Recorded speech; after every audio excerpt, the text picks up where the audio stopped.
Hi, today's question has 3 answers, and the third answer is a secret that can cost you more money on your books, assuming you're going for a low word count. So the question that was sent in to me was, what is a good word count? So when you're writing a book, you have to decide, am I going to write a book that's maybe only have 1,000 words, or maybe you've got 50,000 words, or you're thinking, I need to crank out a lot more content in order to reach that minimal level so that the book that I put on the market is going to sell, not get negative reviews. There's a whole series of things that you're going to want to balance here when it comes to deciding on the word count. Well, this is Chris Baird from selfpublishingmadeeasynow.com. Go ahead and hit the subscribe bell if you'd like for me to make more videos like this one. And check out below in the comments and you'll see my free self-publishing checklist there, where it will help you make sure you're not missing any self-publishing steps. So let's get on with it. When I first started self-publishing, I wasn't quite sure what the word count should be. So I read a number of books and I watched videos and podcasts and took courses and things. And some people would say that no, it needs to be 10 to 15,000 words. And others said if you do 30,000, actually got less, it would be better to break it up into multiple books.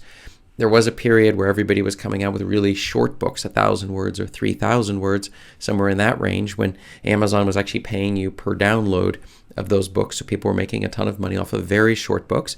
And since then, now it's become popular for many people to say 30,000 words is the correct length. I've actually tested out, I think my longest book was 25. No, actually, my longest book would be 60 to 80,000 words.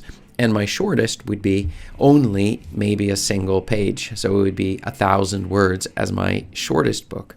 So that was where I got started, testing out the different ones and then comparing for years and years the difference in sales between those books in order to find out some answers to the question. Well, the first answer to this is it depends upon what the audience expects. An easy way to know is to look at your genre and other books that are just like yours and to see how many books each one of those is currently selling. So the top sellers in your genre, how many pages do those books have in them?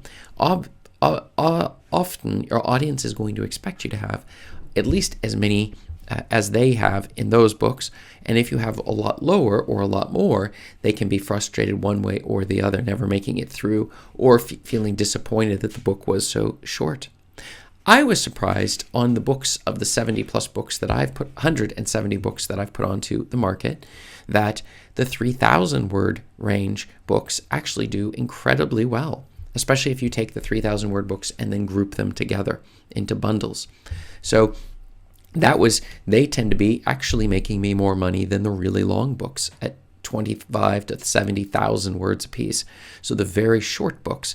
Now, it may be the case in your genre or niche that you're writing books for that people do expect it to be a lot longer. I'm dealing in the nonfiction niche, but in the fiction niche, then you sort of do need to get to about the 50,000 range is from what most people have said.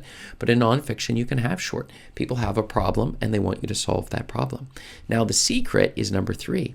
It's if you decide to go for the low end of the spectrum on the word count, then you do not want to go under 3,000 words. And the reason is, under 3,000 words, you're not going to be able to have the book as a paperback. For a paperback book, it needs to be at least 24 pages worth of text. And at 3,000 words, assuming you're using a good formatting program, I use Jutoh. You can find it below in the links in my description. And that's the one I use. It's the best because then you can have your Kindle format and you can have your paperback format all together, no problem whatsoever.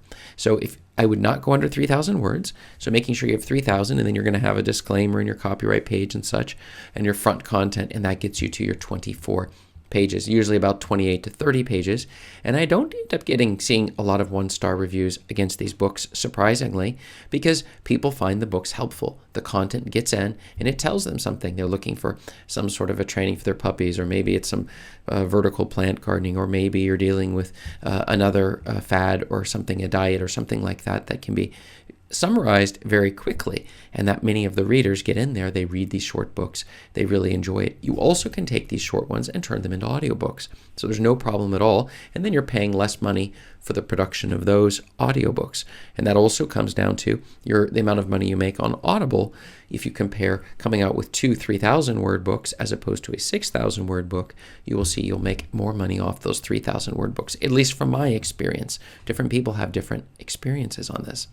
Why don't you tell me what you found? What length is the perfect length for your books? Have you found that you make more money off of the longer books or the shorter books? Go and tell me in the below in the comments. And also check out right above me here for another answer to video questions just like yours.